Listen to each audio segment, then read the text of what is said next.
Welcome to this journey of one of the most disturbing cases in recorded history of the Missouri Ozarks. Before we begin, I invite you to leave a comment about where you're watching from and the exact time you heard this story. We're interested in knowing where and at what times of day or night these documented accounts arrive.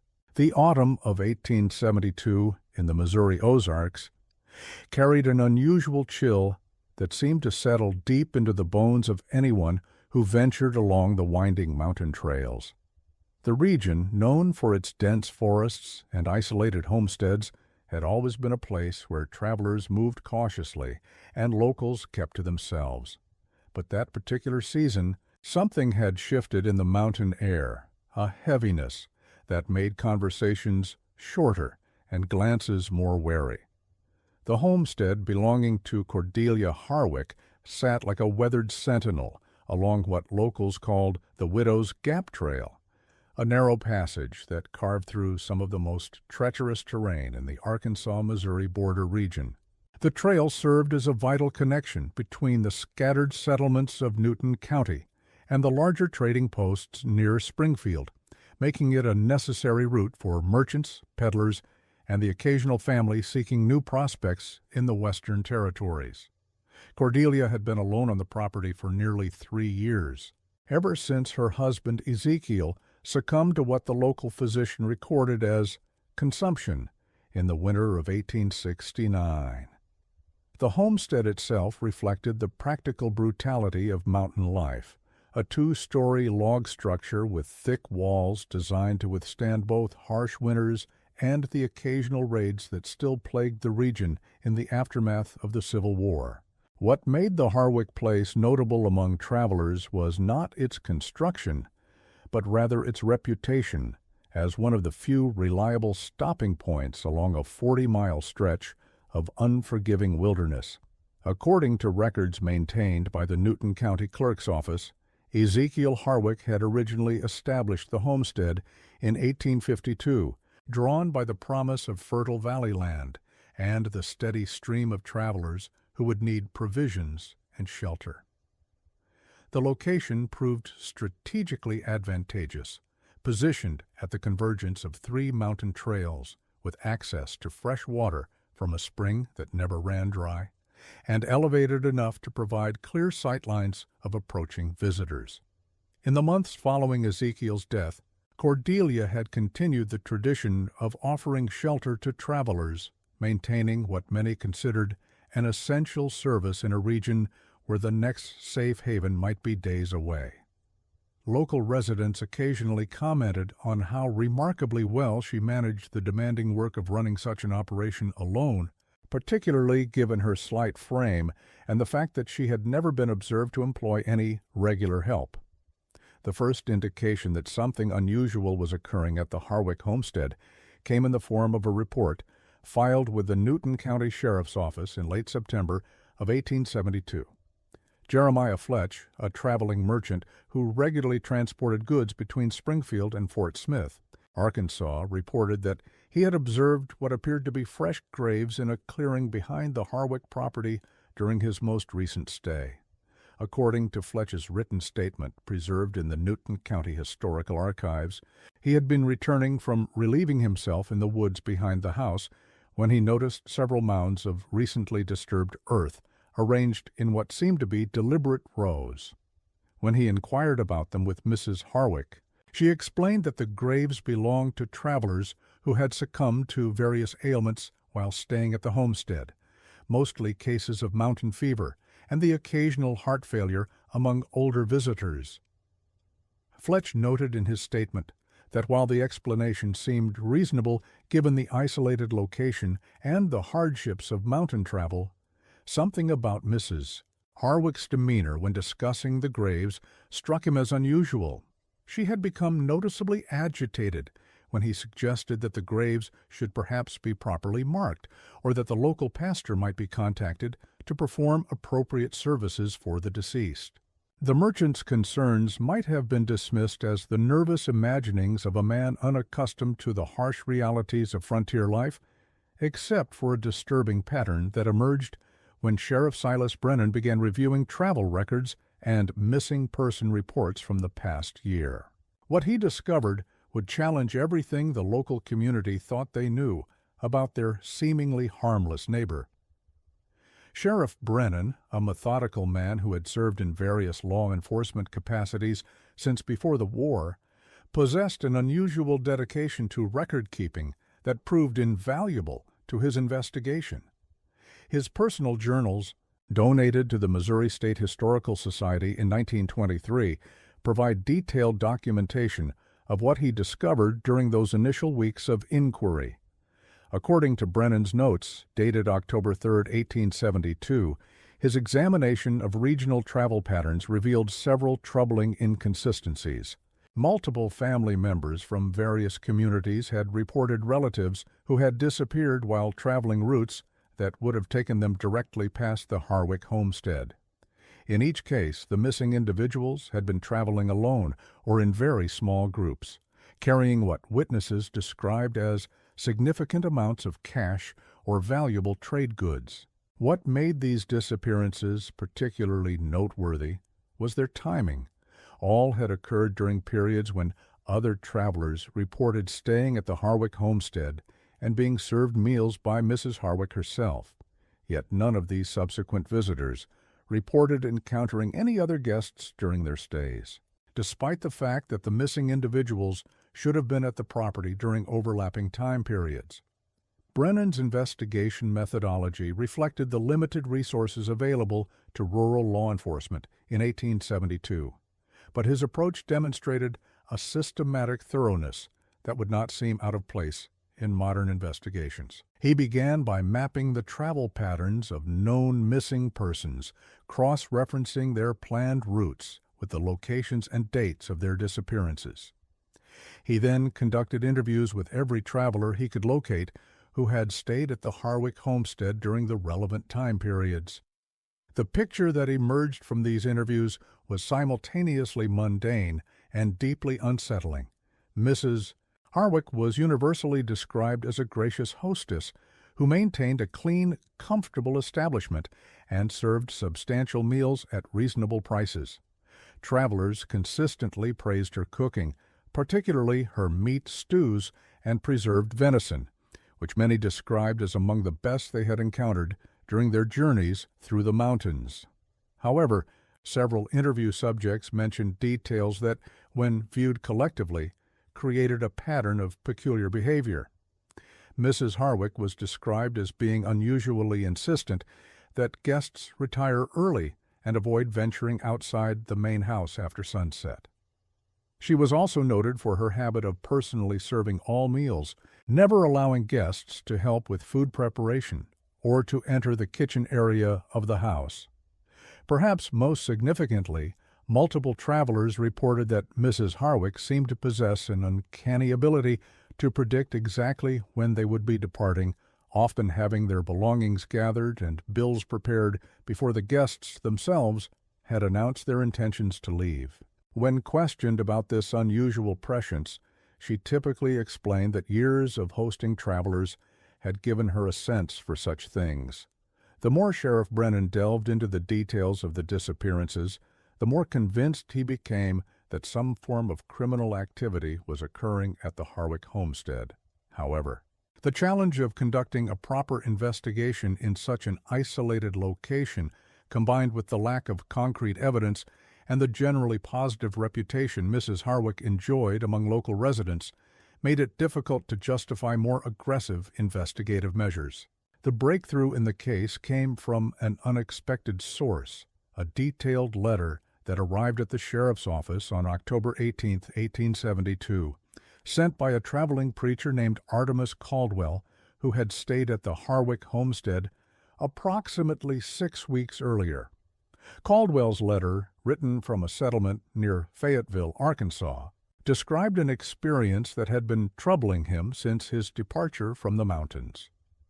According to Caldwell's account, he had arrived at the Harwick homestead on a rainy evening in early September, grateful to find shelter for himself and his horse after a difficult day of travel through muddy mountain trails. Mrs. Harwick had been welcoming and had provided him with a hot meal and a comfortable bed in what appeared to be a well-maintained guest room. However, Caldwell reported that he had been awakened in the early hours of the morning by what sounded like heavy objects being dragged across the wooden floors somewhere else in the house. When he listened more carefully, he could also detect what seemed to be the sound of digging coming from somewhere outside the building. Concerned that Mrs. Harwick might be in some kind of distress, Caldwell had quietly left his room to investigate. As he moved through the darkened house, he noticed a strong, unpleasant odor that seemed to be emanating from the kitchen area, and smell that reminded him of meat that had been left too long in warm weather. Following the sound of the digging, Caldwell had made his way to a window that provided a view of the area behind the house. In the dim moonlight, he could make out a figure working with what appeared to be a shovel in the same area where Jeremiah Fletch had later reported seeing the fresh graves. The figure was too distant, and the light too poor for Caldwell to determine whether it was Mrs. Harwick or someone else, but the person appeared to be filling in a hole rather than digging one. When Caldwell attempted to get a better view by moving to a different window, one of the floorboards beneath his feet produced a loud creak. The digging stopped immediately, and the figure outside became completely motionless. After several minutes of silence, Caldwell heard the back door of the house open and close quietly, followed by soft footsteps moving through the main floor. Deciding that discretion was preferable to confrontation, Caldwell had returned to his room and remained there until morning. When Mrs. Harwick served him breakfast, she appeared completely normal and made no reference to any late-night activities. However, Caldwell noted that the unpleasant odor he had detected the night before had been replaced by the strong scent of lye soap, suggesting that considerable cleaning had taken place during the remaining hours of darkness. Most disturbing to Caldwell was his observation that Mrs. Harwick seemed unusually eager to see him depart that morning, even going so far as to suggest that he might want to get an early start to take advantage of favorable weather conditions. When he mentioned that he had originally planned to rest for an additional day, she insisted that the weather was likely to deteriorate and that he would be wise to continue his journey immediately.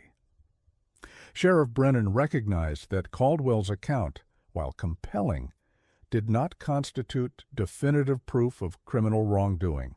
However, when combined with the pattern of disappearances and the suspicious graves reported by other travelers, it provided sufficient justification for a formal investigation of the Harwick property. Organizing such an investigation presented significant logistical challenges.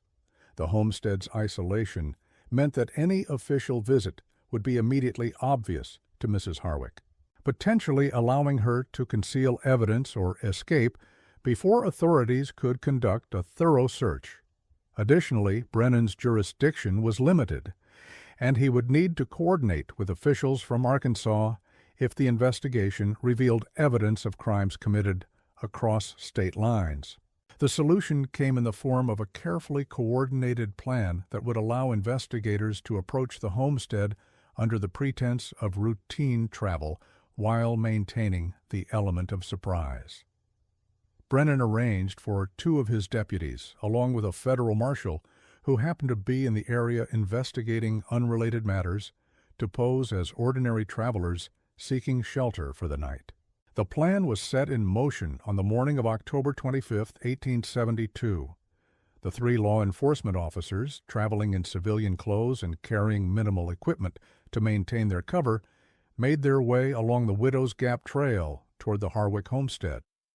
They arrived in the late afternoon, presenting themselves as merchants traveling between Springfield and Fort Smith who needed shelter for the night. According to the official report filed by Deputy Marshal Augustus Whitmore, Mrs. Harwick initially appeared pleased to have guests and welcomed them warmly. She showed them to a large room that contained several beds and informed them that dinner would be served at sunset. Her demeanor was described as cheerful and accommodating, consistent with the accounts provided by previous travelers. However, Whitmore noted several details that seemed to support the suspicions that had prompted the investigation. The house, while clean and well-maintained in the areas accessible to guests, showed signs of recent and extensive scrubbing in the kitchen and adjoining areas. There was also a faint but persistent odor throughout the main floor that none of the officers could identify, but that all agreed was unpleasant and seemed to be coming from beneath the floorboards. More significantly, when one of the deputies casual mentioned that they might enjoy exploring the surrounding area before dinner, Mrs. Harwick became visibly agitated and insisted that the mountain terrain was treacherous and that guests should remain close to the house for their own safety. When pressed for more specific information about the local dangers, she provided vague warnings about unstable ground and wild animals, but could not offer detailed explanations for her concerns. The dinner served by Mrs. Harwick was, according to the officers' reports, well prepared and abundant. The meat stew, which had been praised by previous travelers, was particularly noteworthy for its rich flavor and tender texture. However, all three officers noted that Mrs. Harwick seemed unusually interested in ensuring that they consumed large portions of the meal and appeared disappointed when they did not finish everything that had been served. Following dinner, Mrs. Harwick insisted that her guests retire early, explaining that mountain air could be exhausting for travelers and that they would benefit from a full night's rest. She also mentioned that she would be doing some cleaning and organizing during the evening hours, and that they should not be concerned if they heard sounds of movement throughout the house. The three officers had agreed beforehand that they would take turns maintaining watch during the night, with each man remaining alert for 2-hour periods while the others rested. This arrangement allowed them to monitor Mrs. Harwick's activities without arousing suspicion by leaving their room together. According to Deputy Marshal Whitmore's detailed account, the sounds began approximately 2 hours after Mrs. Harwick had bid them good night. Initially, they could hear what seemed to be normal household activities, the movement of furniture, the washing of dishes, and general cleaning sounds. However, as the night progressed, the noises became more unusual and concerning. Around midnight, the officers detected the sound of something heavy being dragged across the wooden floors, starting from what they believed to be the kitchen area and moving toward the back of the house. This was followed by the opening and closing of what sounded like a heavy door, then a period of silence lasting approximately 30 minutes. When the sounds resumed, they seemed to be coming from outside the building. The officers could hear what appeared to be digging, accompanied by occasional metallic sounds that might have been produced by shovels or other tools striking rocks or hard soil. These activities continued for several hours, with brief interruptions during which everything became completely silent.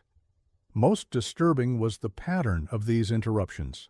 Whenever one of the officers shifted position or made any sound that might have been audible from outside, the digging would stop immediately and remain silent for 10 to 15 minutes before resuming.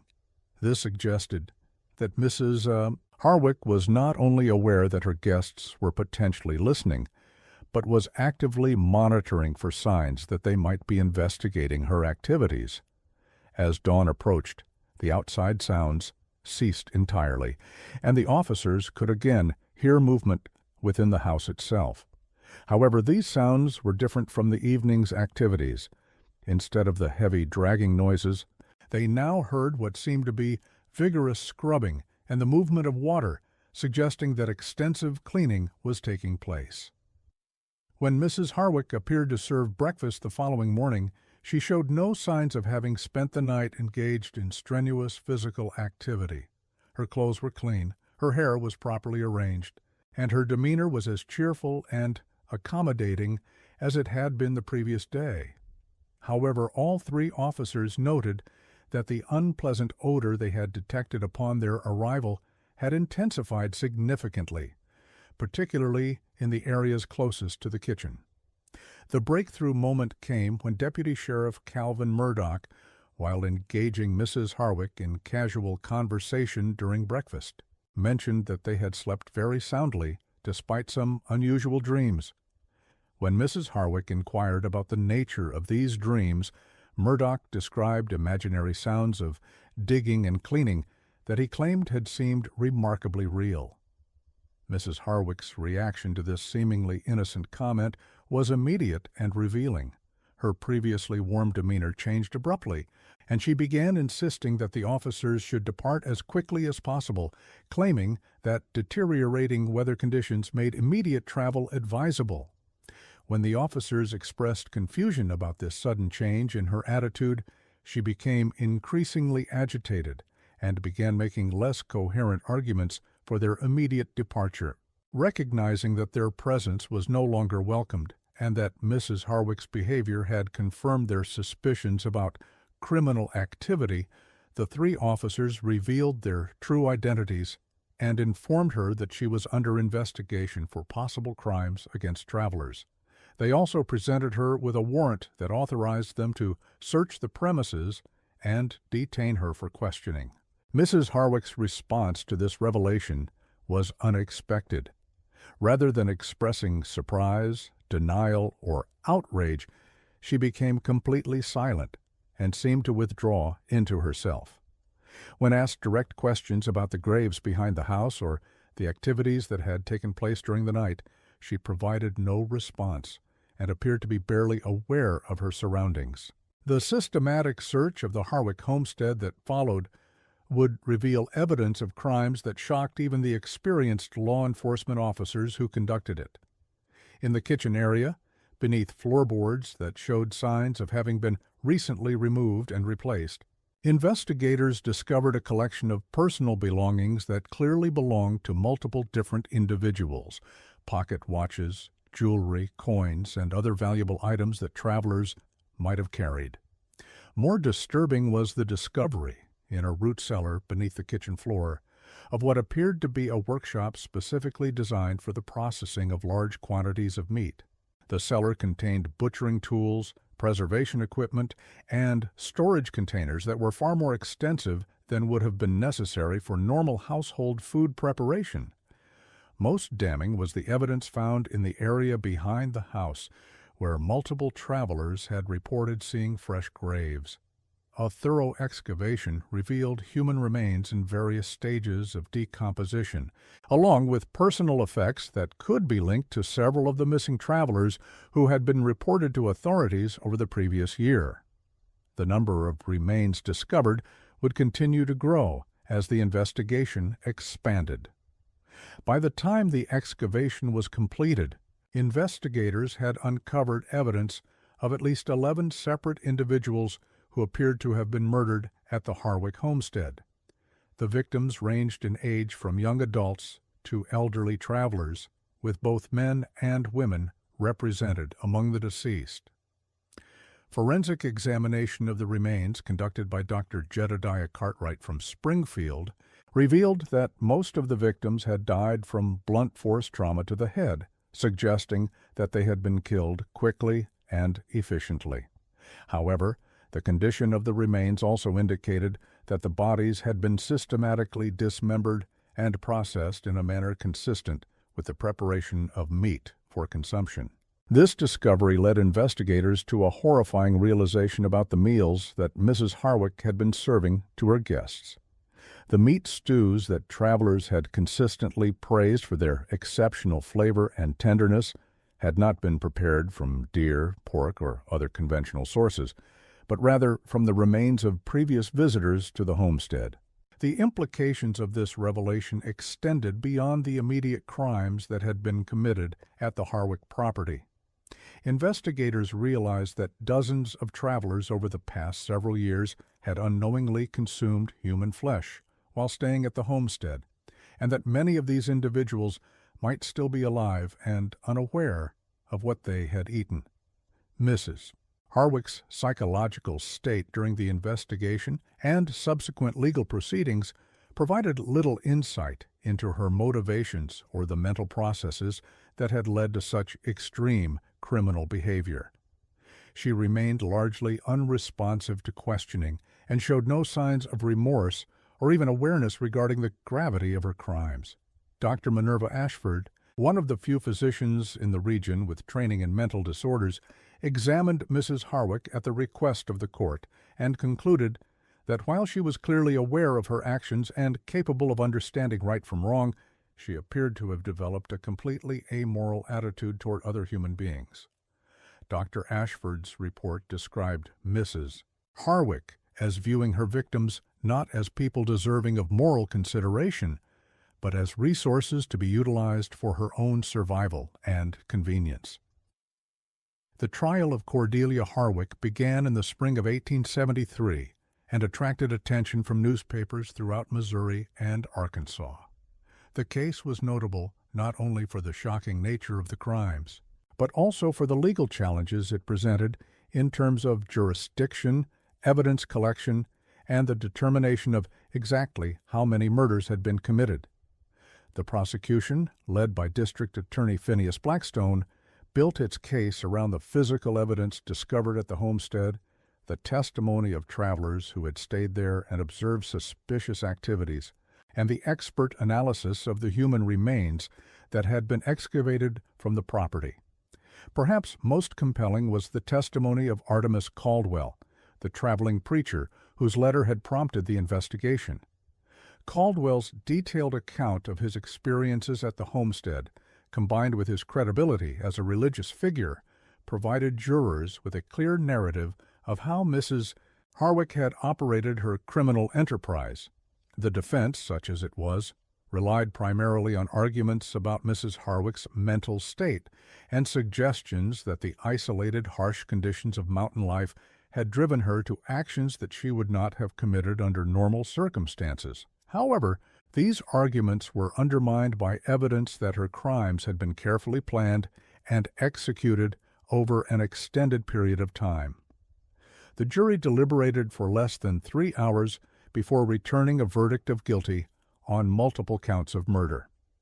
Given the number of victims and the particularly heinous nature of the crimes, Judge Cornelius Whitman sentenced Mrs. Harwick to death by hanging, a sentence that was carried out at the Newton County Courthouse on September 14, 1873. The execution of Cordelia Harwick drew a large crowd of spectators, many of whom had traveled considerable distances to witness the conclusion of what newspapers were calling the most shocking crime in Missouri history. Harmbought, contemporary accounts describe Mrs. Harwick as remaining silent and emotionless even as she approached the gallows, showing no signs of fear, remorse, or final words of confession or explanation. The Harwick homestead was abandoned immediately following the discovery of the crimes, and the property eventually reverted to the state when no legitimate heirs could be located. Local authorities ordered that the building be burned to prevent it from becoming a source of morbid curiosity or a shrine for those fascinated by the crimes that had occurred there. However, the destruction of the physical structure could not erase the psychological impact that the case had on the local community and the broader region. Many travelers began avoiding the Widow's Gap Trail entirely, choosing longer but seemingly safer routes through the mountains. Others continued to use the trail but refused to stop for shelter, preferring to camp in the open rather than risk staying at isolated homesteads. The case also had lasting effects on the hospitality practices of the region. Many legitimate establishments began posting detailed information about their operators and maintaining guest registers that could be inspected by law enforcement officials. Some communities organized informal networks to track the movements of travelers and ensure that anyone who went missing could be quickly identified and searched for. Perhaps most significantly, the Harwick case contributed to changes in law enforcement practices and interstate cooperation in criminal investigations.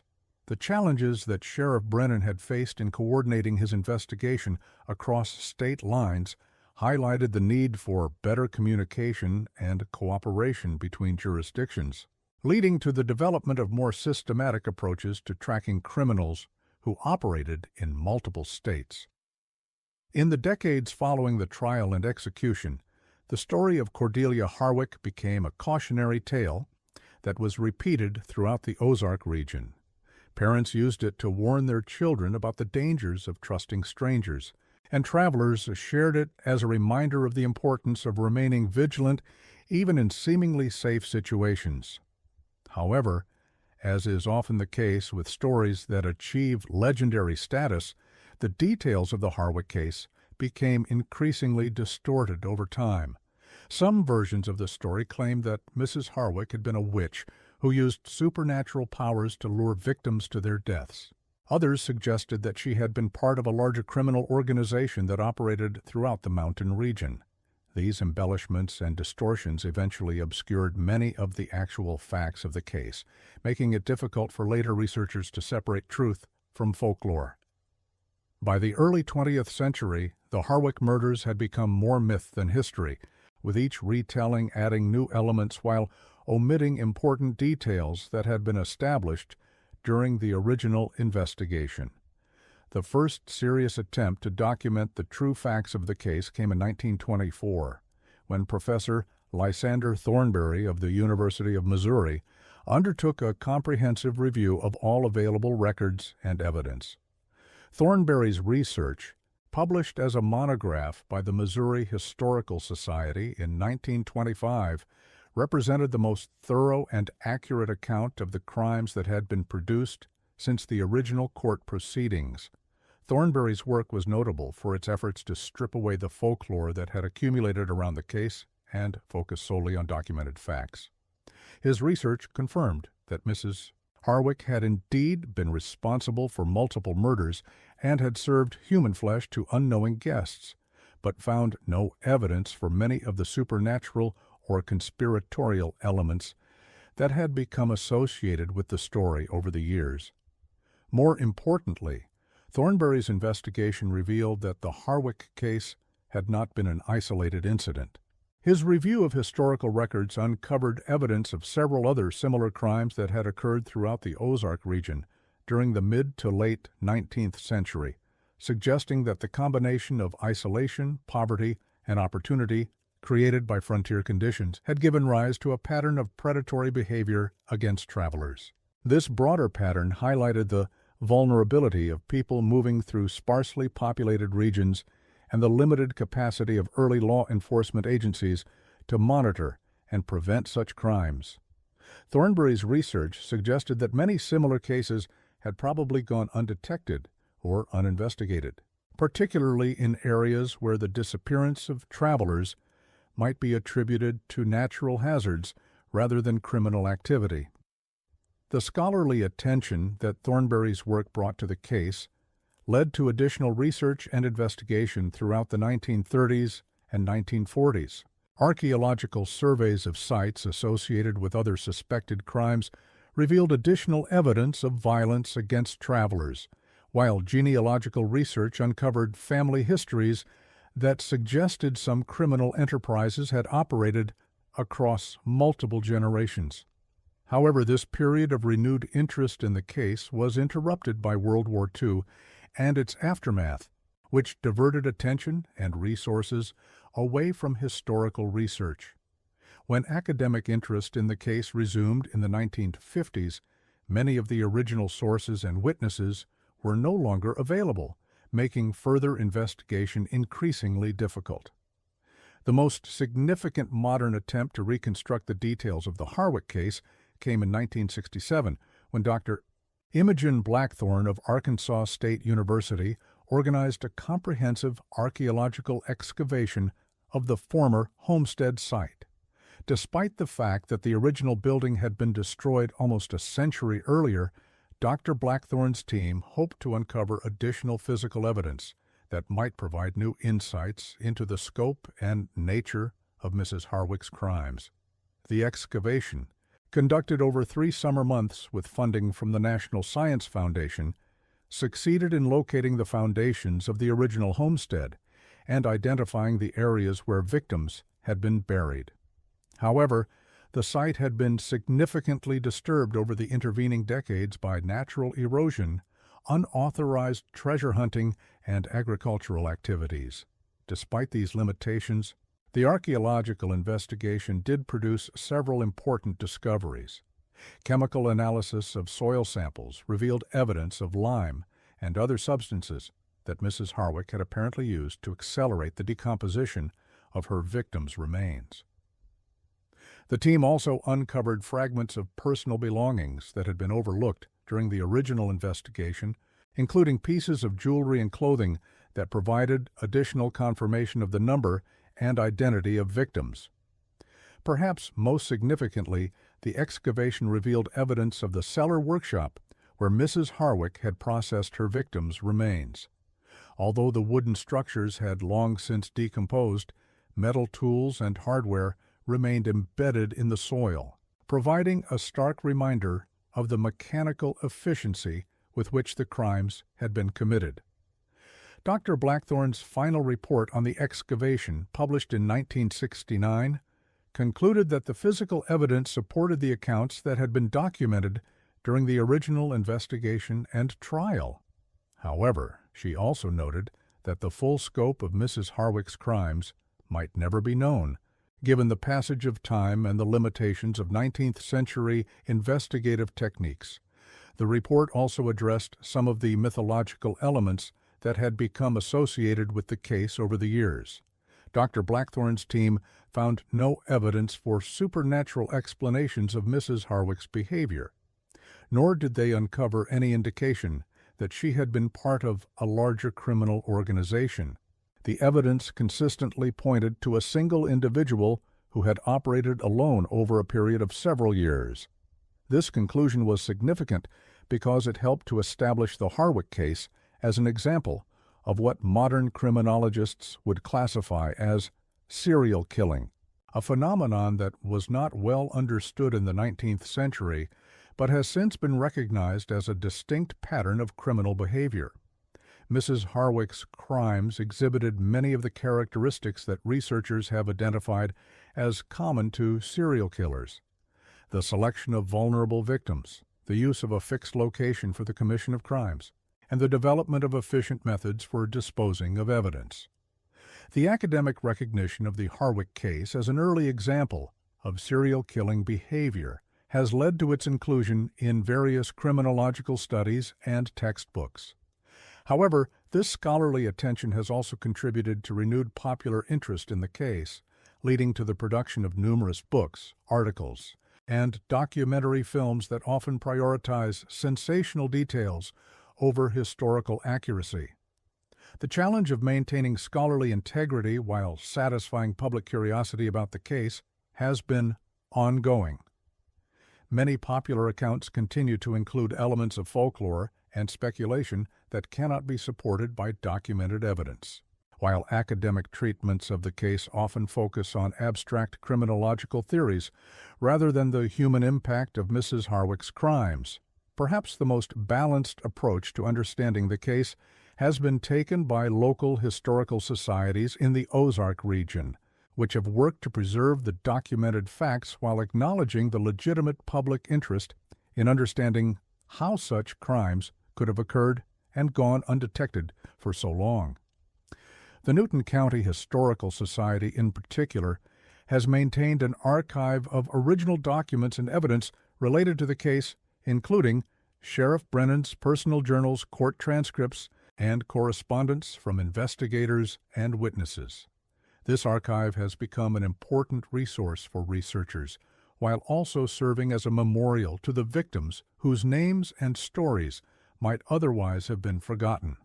The memorial aspect of preserving the case records has become increasingly important as awareness has grown about the human cost of Mrs. Harwick's crimes. While the shocking nature of the murders has understandably attracted attention, the individual stories of the victims, their reasons for traveling, their families and communities, their plans and dreams that were cut short, represent an equally important part of the historical record.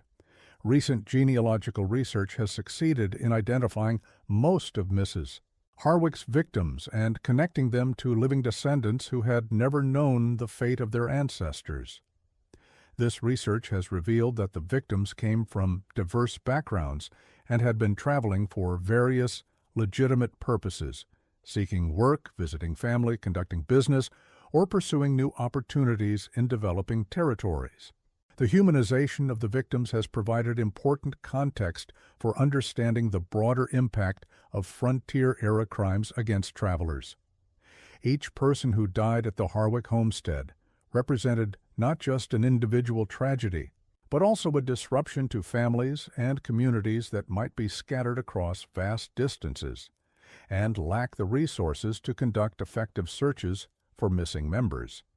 This perspective has also highlighted the particular vulnerability of people who lived mobile lifestyles in the 19th century.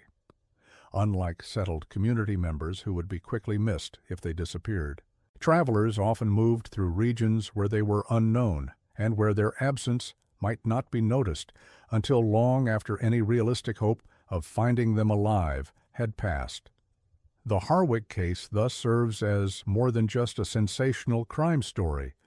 It provides insight into the social and economic conditions of frontier life, the challenges faced by early law enforcement agencies, and the vulnerability of people who existed on the margins of established communities. Understanding these broader contexts does not diminish the horror of what occurred at the isolated homestead along the Widow's Gap Trail, but it does help to explain how such crimes could have continued undetected for years. The combination of geographic isolation, limited law enforcement resources, and social attitudes that accepted the inherent risks of frontier travel created conditions that predatory individuals like Mrs. Harwick could exploit. The lessons of the case remain relevant today, even though the specific conditions that enabled Mrs. Harwick's crimes no longer exist. The importance of maintaining communication networks that can track the movement and safety of vulnerable individuals, the need for law enforcement agencies to share information across jurisdictions, and the recognition that seemingly respectable community members can be capable of horrific crimes are all insights that continue to inform modern approaches to criminal investigation and prevention. Perhaps most importantly, the Harwick case serves as a reminder of the importance of remembering and honoring the victims of historical crimes.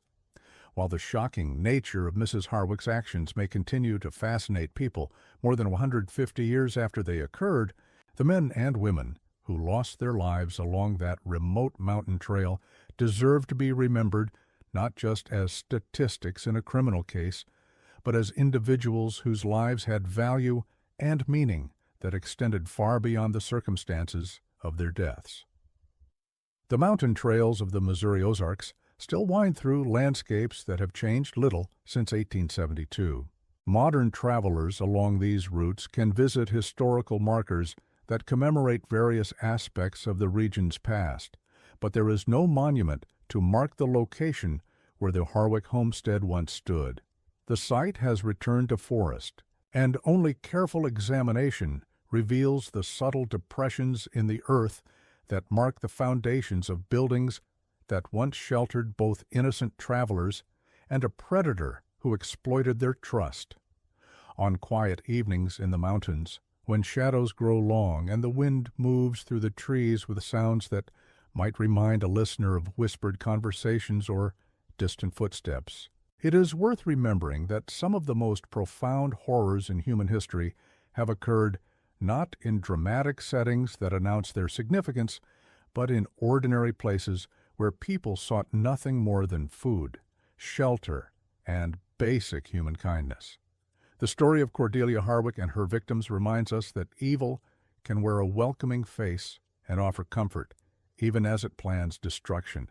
More than a century and a half after her crimes were discovered and punished, the questions raised by her actions continue to challenge our understanding of human nature and our confidence in our ability to distinguish between those who can be trusted and those who cannot.